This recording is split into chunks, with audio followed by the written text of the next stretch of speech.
Muy bien, vamos a comenzar la clase. Esta clase vamos a plantear los elementos de lo que es la geoeconomía, cómo se está entendiendo la geoeconomía desde este curso. Vamos a valernos de esta presentación y de una serie de mapas que hemos ido elaborando de manera continua durante los últimos 10 años de este curso. Es muy importante esta presentación, pues condensa la parte fundamental de lo que se ha desarrollado como este curso de Geografía Económica y Política en la Universidad de Anáhuac, que ahora se pasa a denominar Geoeconomía, a la clase de Geoeconomía. Entonces, con esta presentación de Geoeconomía de la Modernidad que tenemos en el archivo, en la carpeta de Drive del curso de Geografía Económica, el material de apoyo, ya habíamos presentado la del sistema mediterráneo. Vamos a plantear las ideas principales de estas diapositivas del intercambio mercantil a la producción capitalista y cómo esta transición de un intercambio mercantil a una producción plenamente capitalista, ahora vamos a explicar a qué nos referimos con eso, tiene una expresión territorial que se puede distinguir al menos en estas 4 configuraciones geoeconómicas que las vamos a mostrar con una serie de mapas. Entonces, el término de geoeconomía toma como principio básico, como el concepto central, mejor dicho, este concepto de Giovanni Arrighi, que se llama los ciclos sistémicos de acumulación. ¿Qué son los ciclos sistémicos de acumulación para Giovanni Arrighi? Un ciclo sistémico de acumulación, o CSA, que serían sus iniciales, sus siglas, está comprendido a partir de una digamos, observación muy simple que se puede señalar con 2 fórmulas en las que intervienen dos elementos. Por un lado, la mercancía y por otro lado, el dinero.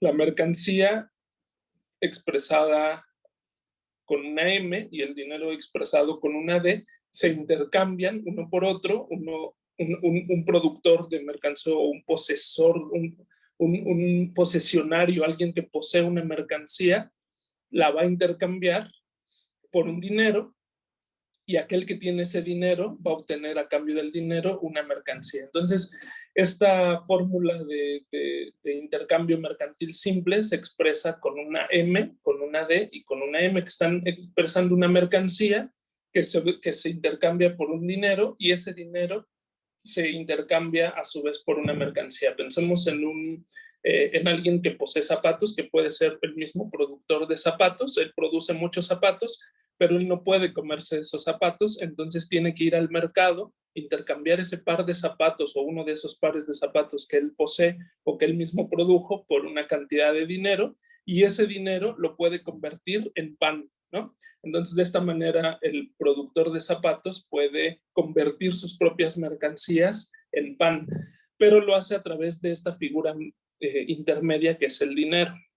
Entonces, el ciclo sistémico de acumulación está haciendo en un primer momento énfasis, o está partiendo de la fórmula del intercambio mercantil simple, algo que se ha desarrollado a lo largo de las sociedades históricas, de las sociedades naturales, como les va a llamar otro autor que es Massimo Coaini.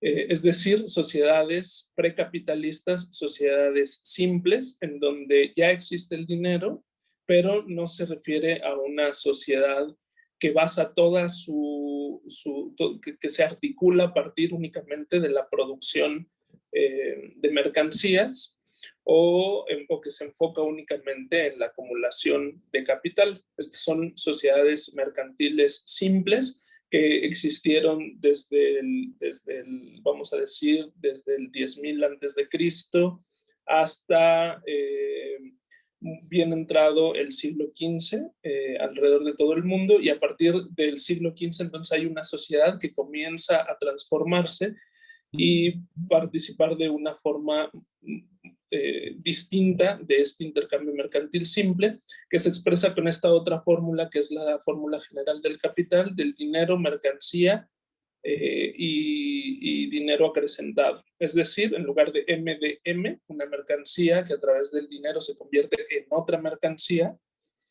es esta otra fórmula que está expresando un nuevo tipo de sociedad que aparece por primera vez, que comienza a desarrollarse a partir del siglo XVI, lo decíamos, ahora vamos a ver mapas. Se expresa con D, con la fórmula D, M, D'. Esa prima significa un dinero acrecentado, no es el mismo dinero el que se obtiene al final que al inicio de este ciclo, es decir, se parte con un cierto dinero, ese dinero se invierte en una mercancía, se compra una mercancía y esa mercancía finalmente se vende, pero se va a vender en una porción mayor de la que originalmente dio origen a esa mercancía. Entonces, esta segunda fórmula es la que vamos a estar utilizando para entender lo que es un ciclo sistémico de acumulación. Es decir, un dinero que se invierte en una mercancía y luego se convierte en más dinero. O, mejor dicho, en capital. Esta es en realidad la forma en la que aparece el capital. Se invierte un dinero, un dinero se convierte en una mercancía y de alguna manera esa mercancía va a generar más valor del que originalmente tenía. El secreto de esta generación de valor, bueno, es que en esa mercancía, que es por ejemplo, un par de zapatos, pues lo que está contenido es el trabajo humano, es decir, en realidad lo que se compra no son los zapatos, se compra por un lado el cuero para producir esos zapatos, pero por otro lado una mercancía específica, una mercancía que tiene la capacidad de generar valor, la mercancía fuerza de trabajo. Entonces, cuando se unen el cuero, por un lado, ¿no? Esta materia prima, con esta otra mercancía que es la generadora de valor, entonces se está creando ahí capital, se está creando dinero acrecentado. No es como pensaban los fisiócratas, el valor no proviene del trabajo en la tierra, no es como lo pensaron varias generaciones de economistas del siglo XVI, XVII, XVIII, incluso XIX, cómo se está creando el valor. Giovanni Arrighi está, por supuesto, partiendo del trabajo como generador de valor, ¿no? No es una esencia inmanente a una cosa que existe por ahí, o no es simplemente la oferta y la demanda la que crean el valor, es el trabajo el que crea valor. Entonces, bueno, vamos a utilizar estas dos fórmulas muy sencillas para explicar lo que es el ciclo sistémico de acumulación. Aquí en estas diapositivas simplemente se está explicando lo que ya hemos comentado. Lo que hace Giovanni Arrighi es estas mismas fórmulas, la lógica de intercambio mercantil simple M y la lógica del intercambio capitalista, perdón, la fórmula general del capital, DMD, les cambia el sentido, cambia, digamos, la palabra mercancía por la palabra territorio. Es muy interesante esta conceptualización de entender al propio territorio como una mercancía. Es decir, ustedes observan un territorio o ustedes conceptualizan un territorio, pensemos por ejemplo en la cuenca del Valle de México, en la cuenca del Anáhuac, para tenerlo mucho más claro, la Ciudad de México es un territorio, está plenamente identificado. Bueno, lo que se está diciendo acá, y esta es la cuestión básica de la geografía, o bueno, de este tipo de geografía, es que este territorio no es una creación natural, no es otra cosa, sino una mercancía que ha sido producida. Y una mercancía que ha sido producida con un objetivo bien específico. Estamos ya hablando plenamente de las sociedades capitalistas, de las sociedades más que capitalistas, de las sociedades modernas que comienzan a desarrollarse y extenderse por todo el mundo a partir del siglo XVI. Estamos poniendo un ejemplo ya de pleno siglo XXI para entender a qué se está refiriendo Giovanni Arrighi con esto de ciclo sistémico de acumulación, que como decíamos es una fórmula del intercambio mercantil simple a la que en lugar de la M de mercancía se le coloca la T de territorio. Entonces tenemos un territorio en el que se le invierte dinero con el objetivo de tener más territorio. Esa sería la lógica territorialista del poder que ocurre dentro de un ciclo sistémico de acumulación. Entonces, a ver, para no confundir, vamos a repetir la idea, vamos a clarificar la idea. Tenemos los ciclos sistémicos de acumulación, que para entenderlos necesitamos de estas dos fórmulas, la del intercambio mercantil simple MDM y la fórmula general del capital de MD. Una vez que entendemos que el ciclo sistémico de acumulación es la forma en que un dinero se convierte en capital utilizando una mercancía como intermediario, es decir, el medio para obtener el fin, que el fin es la ganancia, es la D', la mercancía es tan solo un medio. Dentro de un ciclo sistémico de acumulación tenemos dos grandes lógicas de poder, la lógica territorialista y la lógica plenamente capitalista. La lógica territorialista está asociada con la primera fórmula, MDM, pero en lugar de M le vamos a poner una T de territorio. Entonces es un territorio, se tiene un territorio y a partir de una inversión de dinero lo que se busca es obtener más territorio. Pensemos, por ejemplo, siglo XVI, el Reino de España tiene un territorio bien delimitado, que es la unión del Reino de Castilla y del Reino de Aragón, y hay un financiamiento, un financiamiento que proviene de Génova, de los banqueros genoveses. Hay que ver, ahora lo vamos a comentar, pero digamos, hay un capital ahí que se está invirtiendo, que se está asociando con un dinero. ¿Y cuál es el objetivo? Obtener más territorio. El Reino de España entonces está aplicando una lógica de poder territorialista en asociación con con un poder comercial, con un poder financiero que lo estaría financiando. La T está representando entonces al Reino de España y la D la está representando los banqueros genoveses que financiaron a la corona española. La T' la está representando todas las colonias americanas que fueron colonias del Imperio Español, ¿no? En el siglo XVI. Esa es una lógica territorialista del poder y esta lógica territorialista del poder es una forma en la que ocurren las cuestiones, una forma de expresión del poder dentro de un ciclo sistémico de acumulación que, como decíamos, es un dinero que se invierte en una mercancía para obtener más dinero.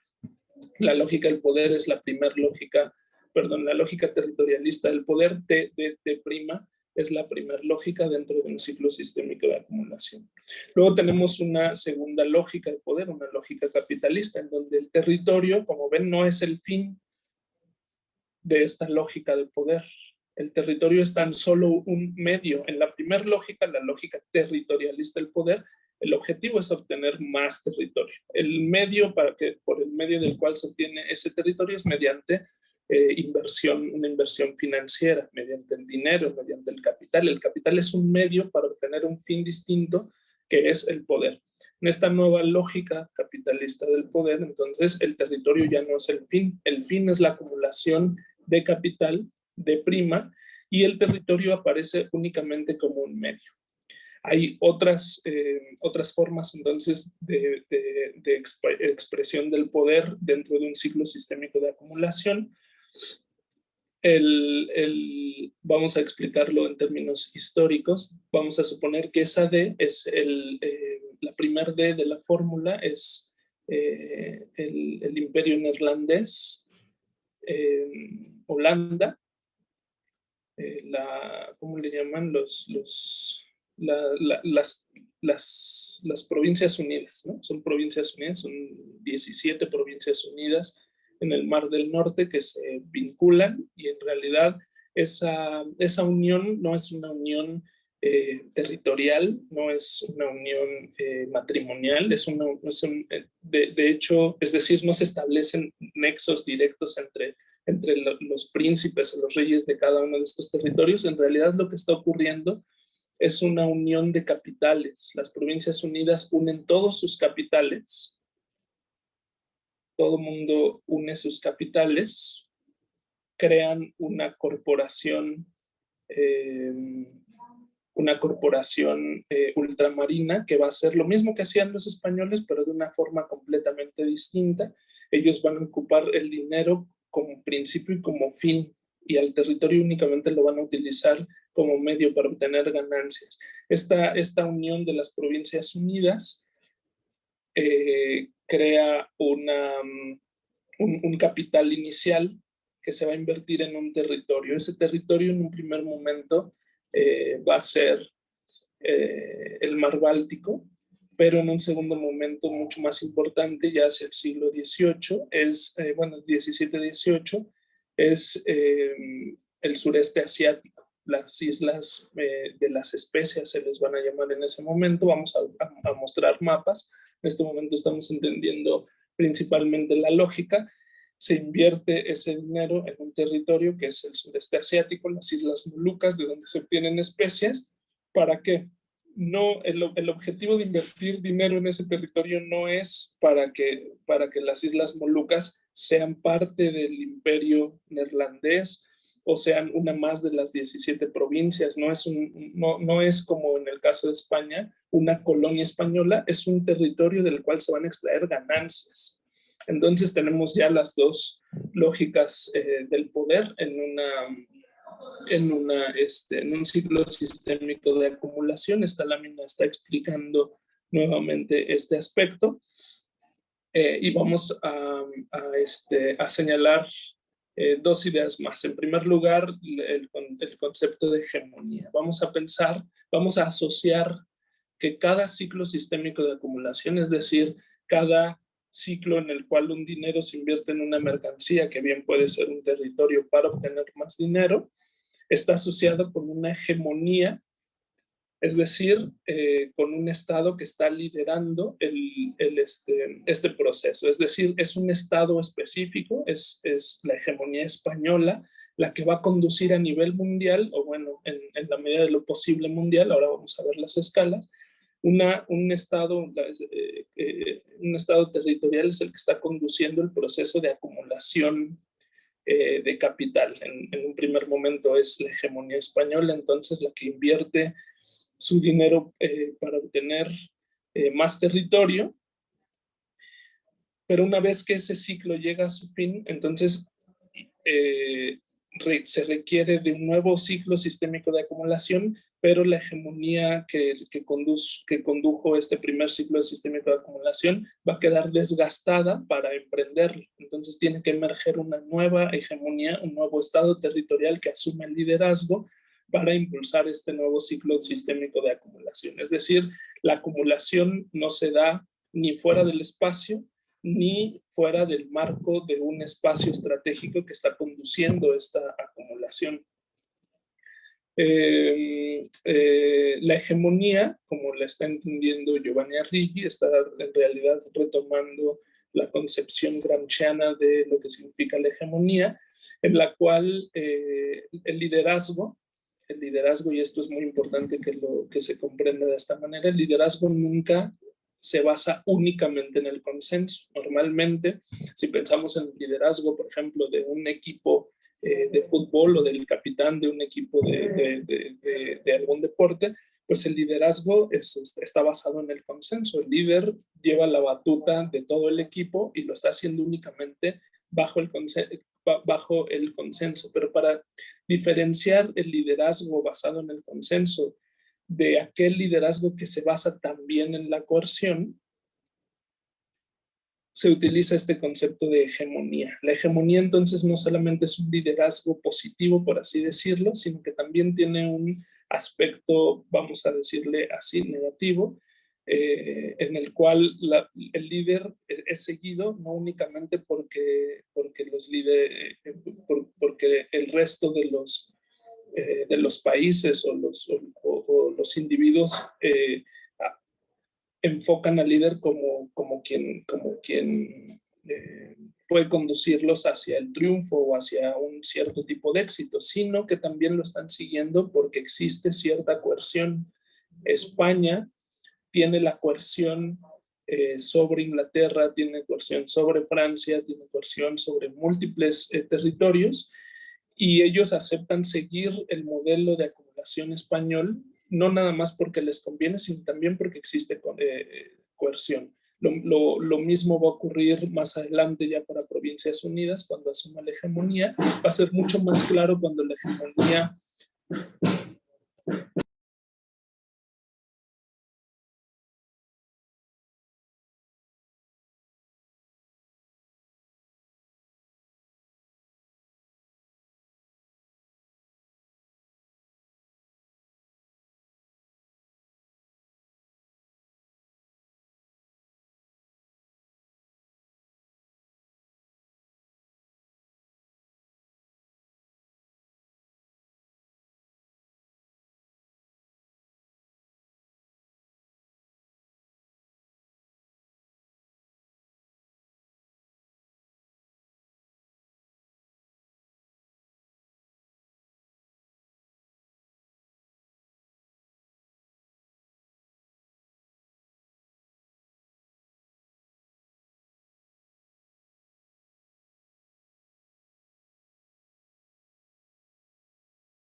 Ay, estaba apagado el micrófono, no puede ser.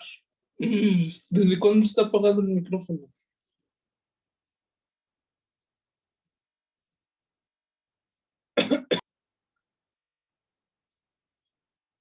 Bueno, rápidamente señalamos lo que estábamos comentando, pues la primera división internacional del trabajo enlaza unas partes de Europa con unas partes de América. En la segunda división, perdón, en la segunda configuración geoeconómica se extiende por Europa, se extiende por América, pero también el moderno sistema mundial incorpora todo el sureste asiático. Y finalmente en la tercera configuración, bueno, se expande mucho más, pero todavía quedan grandes zonas fuera de este moderno sistema mundial. Es en realidad hasta la cuarta configuración geoeconómica cuando la globalización que había iniciado previamente se consolida ya como un hecho consumado. En esta siguiente presentación del ciclo geoeconómico de Provincias Unidas, que es la tercera parte de la lectura básica del curso y que es hasta donde viene el examen de la próxima semana, se explica por medio de un mapa conceptual la lógica estructural del texto. Lo que señala es que el dinero del ciclo sistémico de acumulación se extrae de Guanajuato, en México, se extrae de las minas de Potosí, en Bolivia, y se lleva hacia Sevilla. En Sevilla se paga, digamos, la plata que está llegando a Sevilla se envía como forma de pago a los acreedores de Milán, de Florencia, de Génova y Venecia, pero también una parte de ella, a partir de 1547, me parece que señala el texto, comienza a enviarse también hacia Lyon, donde esta plata sirve como moneda internacional, como moneda de cambio en las ferias de Lyon, en donde los franceses y los florentinos tienen la principal, eh, eh, eh, digamos que son organizadas por franceses y por florentinos. Es a partir, perdón, de 1530 cuando la plata, además de fluir hacia los acreedores, además de dirigirse a estas ferias de Lyon donde los franceses y los florentinos tienen la preponderancia, los propios españoles comienzan a organizar sus propias ferias, en donde ellos tienen el control absoluto de lo que se intercambia en Piacenza.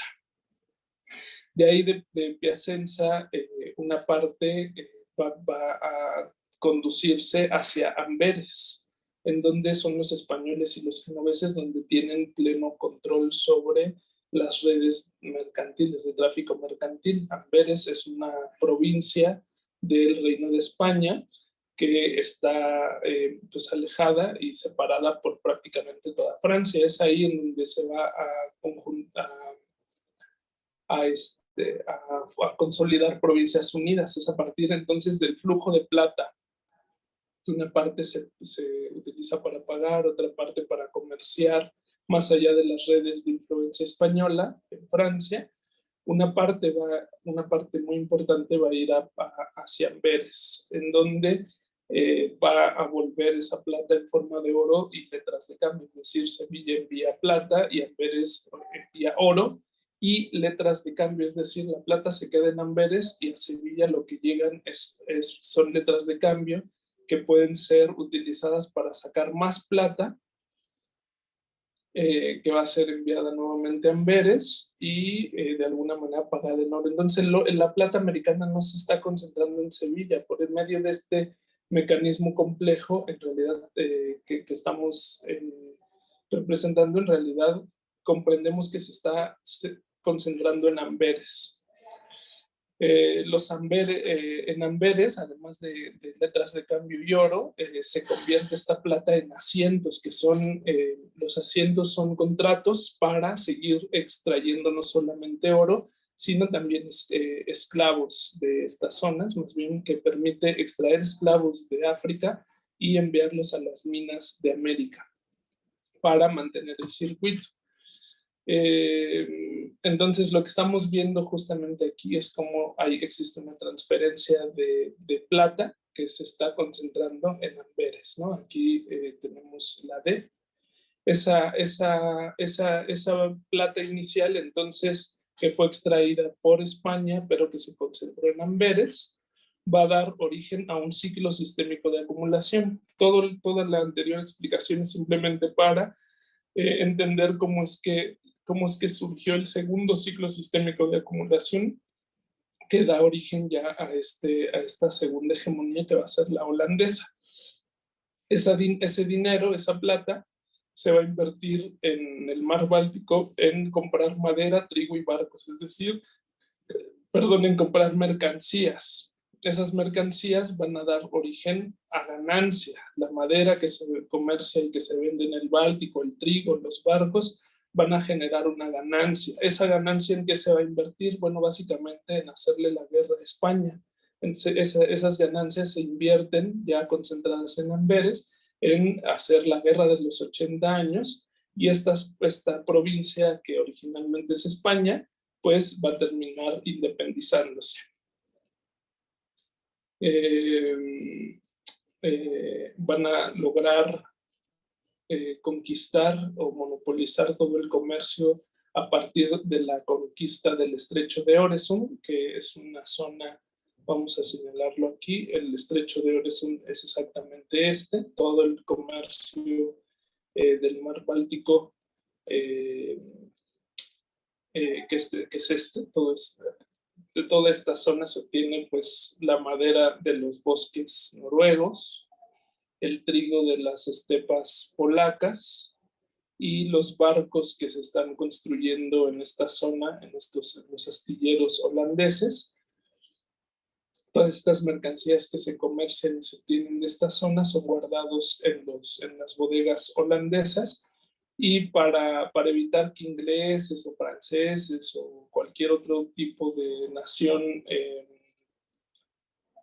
tenga acceso a esta fuente de recursos, pues se controla militarmente el estrecho de Øresund.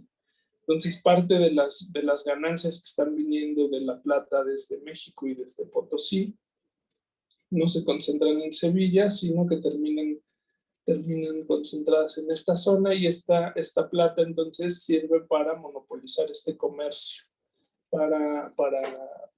se invierte en controlar militarmente el estrecho de Øresund y en hacer la guerra a España. Lo que se obtiene entonces es el monopolio militar y comercial del mar Báltico, que a su vez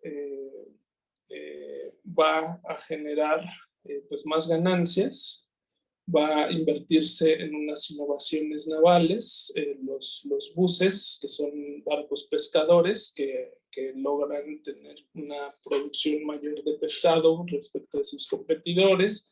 Va a ser invertida también en las tierras que se van a expandir a través de esta técnica de los polders, que es algo muy similar a lo que se hacía en México con las chinampas. Y finalmente, ese es el origen del dinero que se concentra en esta que va a ser la Casa de Orange. Pero bueno, aquí no termina el ciclo sistémico, es el dinero, la mercancía y la ganancia. Esta ganancia, a su vez, además de invertirse en todas estas cosas, va a dar origen a un nuevo ciclo de acumulación que va a permitir que Ámsterdam se convierta en el almacén de Europa. Las Provincias Unidas, ya una vez independientes, van a convertirse en el gran centro de intermediación comercial. Todas las mercancías que fluyen por esa zona van a permitir que más adelante, digamos, como Ámsterdam es un lugar en donde se encuentran todas las mercancías, pues por ahí es por donde está fluyendo todo el dinero. Entonces Ámsterdam se va a convertir más adelante en un centro neurálgico de las finanzas europeas. Van a tener no solo un monopolio comercial, sino un monopolio financiero. ¿Y esto en dónde se va? Estas ganancias, ¿dónde se van a invertir? Pues en el sureste asiático.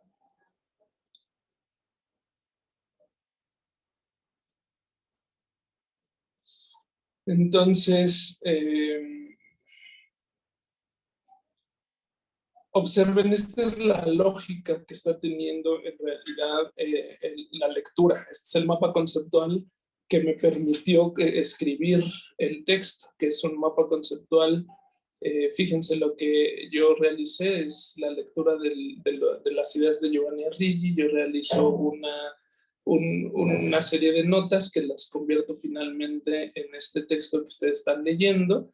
Y lo que les estoy presentando es el mapa conceptual de las ideas que están ahí señaladas. Hay que tener mucha habilidad realmente para reconocer que todo esto está señalado de esta forma en el texto, pero pues para facilitarlo, pues aquí está presentado lo que es un mapa conceptual, un mapa de conceptos, de relaciones, de jerarquías, de procesos históricos y espaciales que están ocurriendo y están expresados en este texto.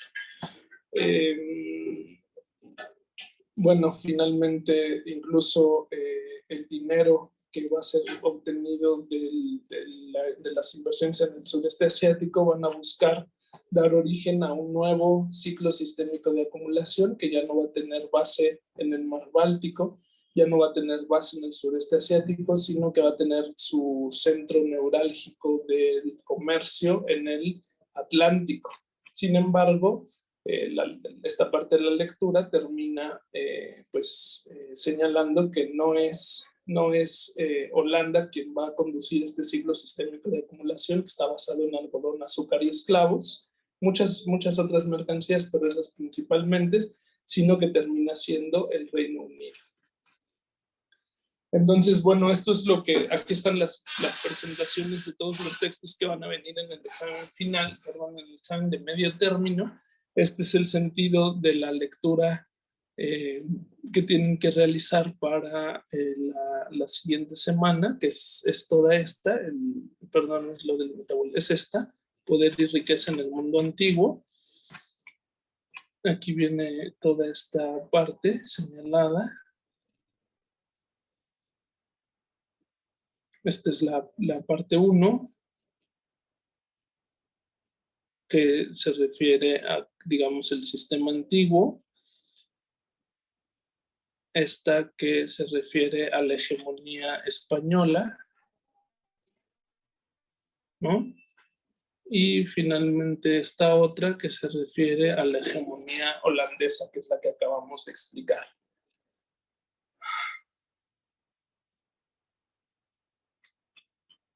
Bien, pues esta clase está supliendo la de la semana pasada. Entiendo que el día de hoy no podían asistir, puesto que se encontraban en una actividad de la facultad. Entonces, bueno, aquí está la clase reponiendo la clase pasada que yo no pude asistir.